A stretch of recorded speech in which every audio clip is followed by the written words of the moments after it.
ariko sha abantu muri iki gihe mwabaye umuti wowe kuza ugakomanga nta n'isoni urugi ugiye kurutura mu muntu ubwo nyine bose nyine yarantumye amafaranga nyine 15,000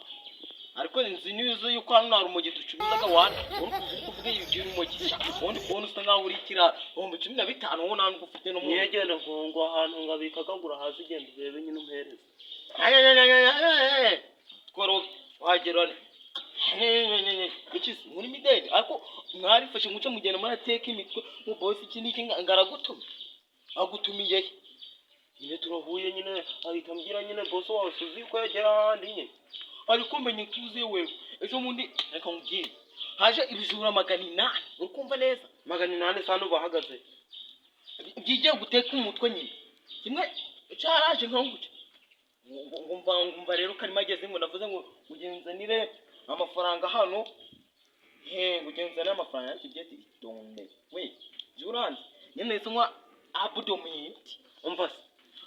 muko mutuntu reka gutinda nyine mu bintu nyine ndagukoma kurata imbaraga ndagukoma genda ureba hano nyine amafaranga gari mu mwana atabanye amafaranga hari amafaranga wambikije wari kukuzana uburi marima hano hari amafaranga wabitse nyine avuga ati ntago ndaguhaha nyine nigende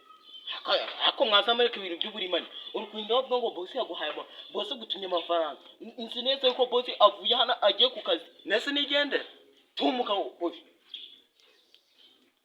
nagira vuba mwawe amafaranga mugize guteka mutwe mbuzi yuko wo abasambo muri iki gihe twarabamenyesha ubundi mwe musige muraza muri guteka umutwe uzi ko nyine natanete mbere utwo dufaranga nyine ni rebe ko nawe watuma nyine ariko